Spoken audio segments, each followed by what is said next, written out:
Wow. Devin Haney fatherless in Australia. Bill Haney reportedly blocked and denied officially banned from entering Australia down under. Right down there. Crikey, mate. What up, Fight World? It's your boy Ego, and I'm back with some more boxing.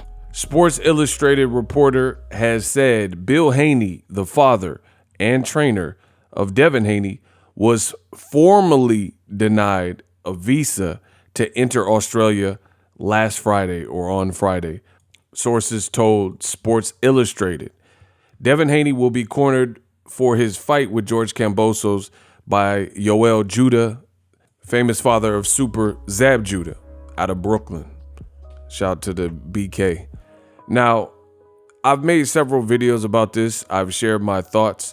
This is stemming from some kind of charge in earlier trouble when Devin Haney, his dad, Bill Haney, before Devin was even born, he was in the town, he was in Oakland, and, ran with the wrong crowd or whatever his situation is. So he says he caught a case in the early 90s, and Australia is using this against him, saying that he's not fit or allowed to actually come to Australia to be there in support of his son. I've made several videos and comments. My comments and thoughts have not changed with this official formal announcement. It wasn't looking good because you had to see Bill Haney kiss his son goodbye and send him off on his own. So that showed you right then and there was some trouble. Now, I guess they were trying to pull some strings or whatever, and to no avail, Bill Haney's not allowed to go. Now, to make that more messed up, Ben Davison is also not allowed to go. So these are the guys that have been training Devin Haney. And to make that even more messed up, you got Mickey Bay, who has spent a lot of time training, trainer. Mickey Bay spent a lot of time training with Devin, and he's unable to go to Australia as well because Mickey Bay is training for his own particular fight against Tevin Farmer. So Devin Haney in that regard is out of luck. Now, this is no knock on Yoel Judah. Zab Judah is his godfather as well. And, Devin's the godson.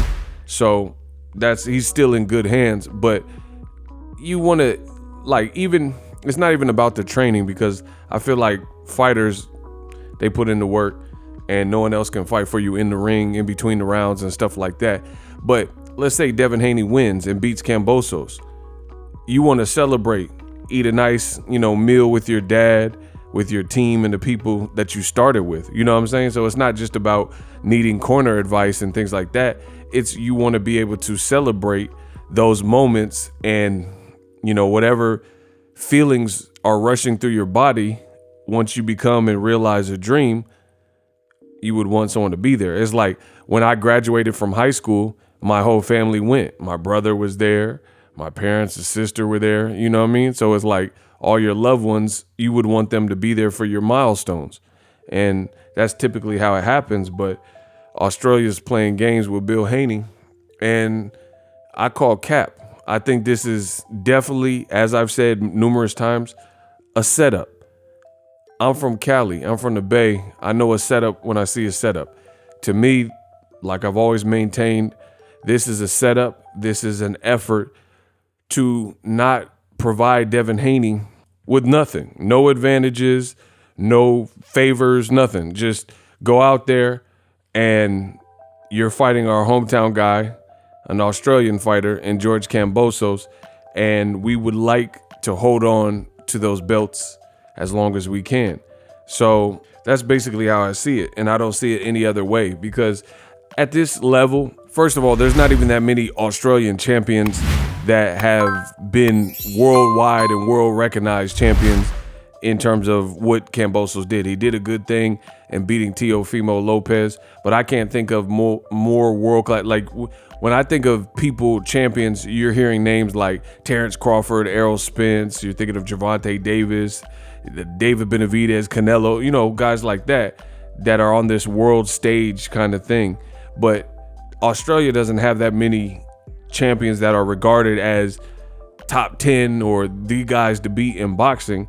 So it looks like they're trying to find ways to ensure and keep that going and keep George Kambosos, who again did a good thing with the Teofimo victory. And I gotta admit, this, it looks like a setup. It looks like they're not gonna do Devin Haney any favors. So Devin Haney's gonna have to win, and win decisively, win by knockout, win the rounds decisively, a la Dmitry Bivol, where even if they were trying to rob Dmitry Bivol in favor of Canelo, he has done such a masterclass performance where it would look criminal and raise eyebrows and possible investigations if they try to take it from him. So I look for Devin Haney. He must, there's no way he doesn't know this. So he's gonna have to go in there and box and put on a tour de force dominant performance, because it doesn't look like Australia is there to help him out in any way. And, they want him separated from all his family and things like that. That's how I see it.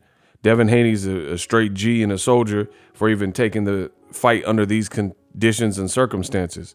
Ryan Garcia, if we're being honest, in the same weight class, when the going got tough, he was supposed to fight Javier Fortuna. He pulled out, said he had too much anxiety. Far too many things going on in his life for him to focus on Javier Fortuna. Now that Joseph Jojo Diaz has beaten Fortuna, then lost to Devin Haney, now all of a sudden Ryan Garcia, it's announced that he's fighting Javier Fortuna off a layoff and off of a loss, but before it was anxiety. Imagine the anxiety that Devin Haney could have, not being able to have his father or his head trainer before that, Ben Davison, there, or even Mickey Bay or whoever, and being in a foreign country. But it looks like he's handling it pretty well. Let me know how I did in this video. Subscribe to the channel if you like the content. You dig, and I'm out. Introducing Super Thanks. Right here on the official Boxing Ego YouTube. Super Thanks allows you, the viewers, to show a little bit of extra gratitude, which enables me as a full-time content creator to push out the content you need in the world of boxing. Underneath all the videos, you will see a heart with the $sign in it. You can enter any amount that you find suitable as a super thanks. A brand new, interactive, and colorful way to get your comments highlighted and noticed by not only myself, but other people on the YouTube platform. Super thanks, a unique and cool way to show and applaud us full-time content creators. Hopefully you guys enjoy the content. Super thanks. The future is now. The Hibernation 5s by Kenichi Bear. Hybrid gaming and lifestyle headphones. Out of the box, you can connect to any console or PC. Bluetooth ready with a low latency USB adapter, color RGB, and extreme bass mode. The Hibernation 5s adjust to you. Whether you need a gaming, travel, gym, or lifestyle headphones, the Hibernations got you covered. The new Hibernation 5s, link in the description. Customize the way you hear the world. Welcome to the nation. Are you tired of your YouTube videos not getting any views? Well, consider TubeBuddy. I've used TubeBuddy for years to scale up my YouTube channel. Now we're sitting over 200,000 subscribers. TubeBuddy is a browser extension that offers a ton of built-in productivity and time-saving services to take your channel to the next level. Use my link in the description to get started with TubeBuddy and level up your channel faster. We working.